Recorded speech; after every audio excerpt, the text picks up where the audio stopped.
Les féeries de Saint-Nazaire du 26 novembre au 8 janvier vous présentent votre magazine Sur Place. Au parc des Expos de la Beaujoire, les salons se suivent et ne se ressemblent pas. Ils ont même lieu en même temps. Aujourd'hui, c'est deux salles, deux ambiances avec d'un côté le salon du lycéen et de l'étudiant et d'un autre le forum des seniors. Dans quelques secondes, vous allez découvrir celui qu'on a choisi.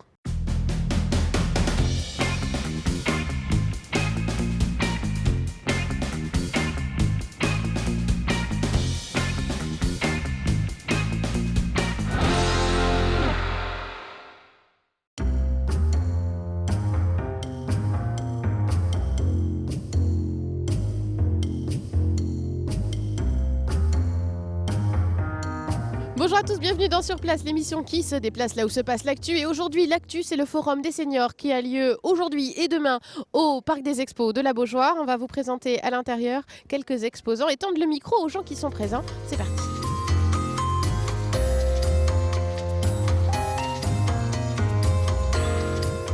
Nous sommes avec Hervé Sauzet qui est l'organisateur de ce forum des seniors. Bonjour. Bonjour. Merci de nous accueillir.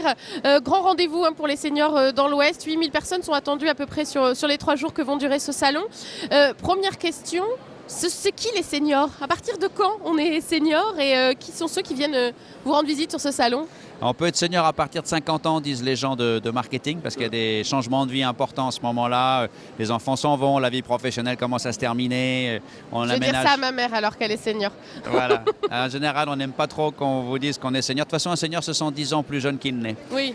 Après, les médecins vont vous dire « Ah non, c'est 75 ans parce que c'est quand on commence à avoir des problèmes de santé. » Et puis une ville va vous dire c'est 60 ans parce que c'est là que je verse des allocations. C'est vrai qu'il y a deux façons de vivre sa retraite. Soit on laisse le temps s'écouler, soit on essaye d'en faire quelque chose et de se rapprocher de ce qui est essentiel pour soi, d'en faire une vie qui vous corresponde vraiment. L'avantage qu'on a quand on est arrivé à cet âge de la maturité, c'est que l'expérience de la vie vous a appris ce qui est bien pour vous, ce qui est fait pour vous, ce qui n'est pas fait pour vous. Et donc la mission de ce salon, c'est ça qui nous anime et c'est ça qui les fait venir, ces visiteurs, c'est de les aider à construire le projet de vie qui va nourrir les 25 ans qu'ils ont devant eux à la retraite. C'est pour ça qu'on retrouve sur le salon beaucoup d'associations, aussi des idées de vacances, pourquoi pas, hein, autour de nous, on voit bien comment s'y aménager son logement. Il y a aussi quelque chose de très concret, c'est là qu'on voit les plus longues files d'attente. Les gens viennent ici aussi pour s'informer sur leurs droits retraite. Oui, parce que la réflexion sur la retraite, elle commence par les questions à quel âge j'ai le droit de partir, combien je vais toucher et enfin quelle démarche il faut que je fasse. Et donc il y a toutes les grandes caisses de retraite qui sont là. La CARSAT, la MSA, mais aussi la GIRCARCO, celle des électriciens gaziers, celle des collectivités locales, celle des fonctionnaires. 7 régimes en tout. Hein. Il y a 7 régimes qui font des consultations individuelles qui peuvent durer une demi-heure.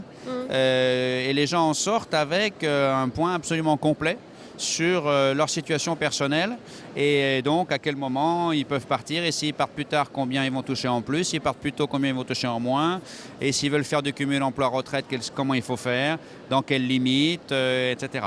Donc c'est un vrai centre d'information sur la retraite. Alors une fois qu'ils ont la réponse à bon, maintenant ma retraite, je vais la prendre à quel âge et je vais disposer de quel revenu, après ils peuvent passer à d'autres sujets qui disent je vais faire quoi de cette retraite et là c'est l'objet des 10 autres villages qui existent dans ce salon.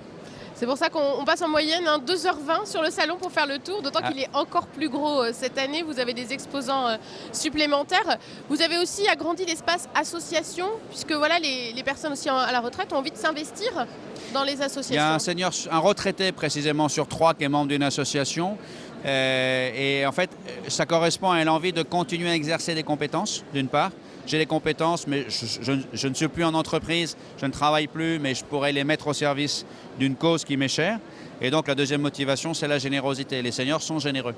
Alors il y a aussi peut-être des personnes qui continuent à travailler, puisque c'est aussi une tendance actuelle. Peut-être on part à la retraite de plus en plus tard. Est-ce que ça aussi, on peut trouver des réponses sur ce salon à ce niveau-là? Oui, absolument. Ici, il y a un tiers des visiteurs qui sont des gens qui ne sont pas encore à la retraite. Première réponse. Deuxième réponse, le cumul entre un emploi et une retraite est aujourd'hui plus facile qu'avant. Il n'y a pas de limite de revenus, par exemple. Et de ce fait-là, le cumul emploi-retraite a doublé en France depuis 4 ans. Il y a précisément 450 000 personnes en France qui continuent une activité professionnelle, en général à temps partiel et en général pendant 2 ans après leur retraite. Donc, ils peuvent... et on a un village emploi ici où il y a quelques entreprises qui recrutent des seniors qui cherchent comme ça un job à temps partiel. Merci beaucoup Hervé Merci. Sauzet pour cette présentation du salon. On va continuer nous notre balade pour aller voir les différents exposants. Merci à vous. Merci infiniment.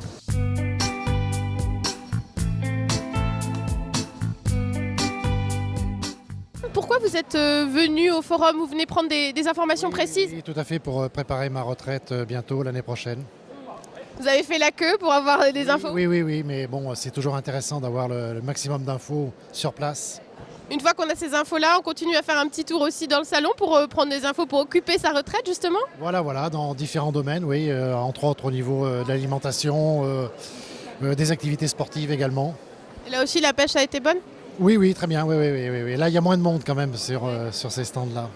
Vous avez quoi comme idée là pour occuper votre retraite du coup? Je sais pas trop, le jardinage surtout, je pense, et puis un peu d'activités sportives. Vous êtes là alors en tant que public, mais vous avez aussi des services à proposer, c'est ça? Tout à fait. On a des services à proposer et donc on est venu faire un petit tour à l'écoute des exposants puisqu'on propose des ateliers de préparation à la retraite pour donner un nouvel élan à cette étape-là qui paraît très difficile, en sachant que Daniel et moi, nous ne sommes pas retraités. Donc du coup, vous, la retraite, ça vous fait pas peur du tout? Vous êtes prête, même pour vous-même, plus tard? Et bien en même temps, on y réfléchit. De là à dire que ça fait pas peur, moi je m'y vois pas du tout. C'est un mot qui pour l'instant est un peu pas très concret pour moi, mais notre travail amène de la réflexion pour soi évidemment en même temps.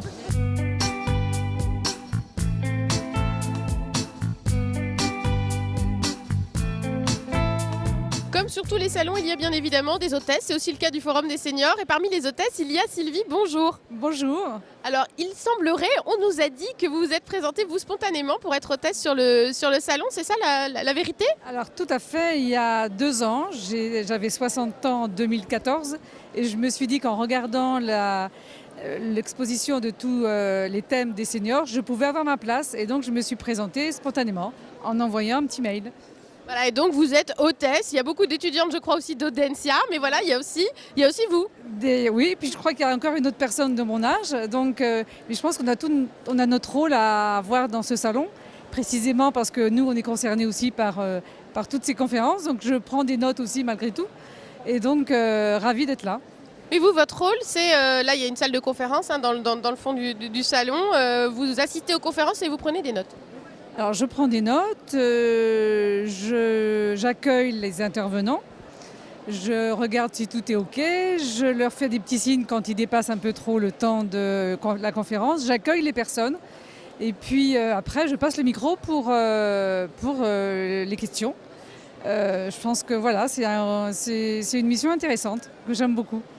Pour vous, c'est important aussi d'avoir une retraite active. Vous êtes retraitée, vous êtes une jeune retraitée, si je ne m'abuse. Depuis 2 ans, ouais. Et donc c'est important d'avoir une retraite active. C'était important parce que je crois que la retraite, c'est compliqué. La première année surtout, on a beaucoup de temps. La gestion du temps est compliquée, pour moi en particulier. Donc j'avais l'impression de faire plein de choses et en fait, au bout de la journée, je m'apercevais que je ne faisais pas grand-chose. Est-ce qu'on a un petit coup de blues quand arrive la retraite aussi? Ça arrive à certains justement de quitter son activité professionnelle? J'ai eu un coup de blues, sachant que mon métier était très prenant. Le côté social, le côté collègue, donc des repères qu'il a fallu trouver. Et je pense qu'au bout d'un an, il faut un an, je crois, pour trouver et puis trouver les choses qui nous intéressent et pas s'éparpiller partout, parce qu'on avait envie de faire plein de choses et en fait. Voilà, un an pour choisir les activités qu'on a envie de faire. Et vous, en dehors du salon, alors quelles sont vos autres activités de retraité active? Je fais du tai chi. Je m'occupe d'une association, je fais partie d'une association qui s'appelle Lire et faire lire. Donc je fais de la lecture aux petits dans une école primaire que j'aime beaucoup. Et je vais dans un atelier d'écriture une fois tous les 15 jours. Et je vais en conférence le lundi matin sur Nantes à l'université permanente. Donc une retraite active. Merci beaucoup Sylvie. Rien, merci à vous.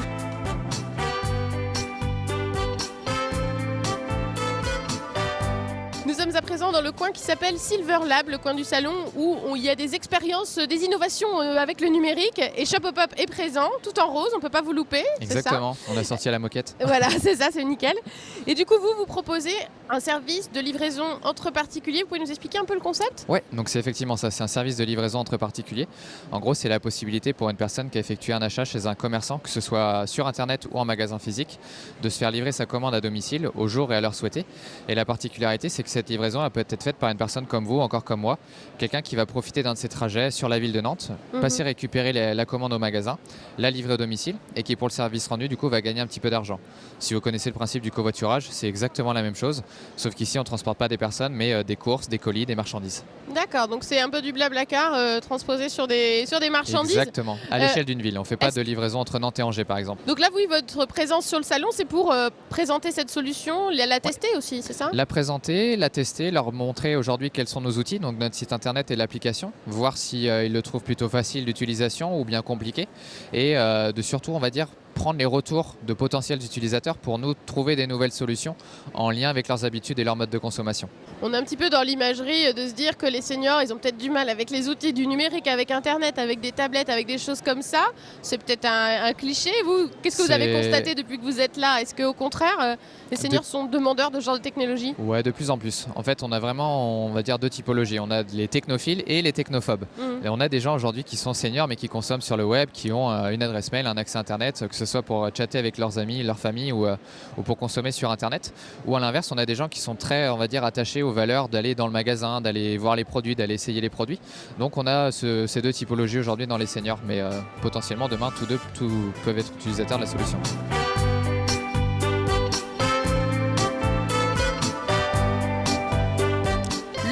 Des seniors, c'est fini pour nous, mais vous pouvez vous y rendre encore demain, c'est de 10h à 18h au Parc des Expos de la Beaujoire. Excellente soirée sur Télé Nantes, excellent week-end, à très bientôt.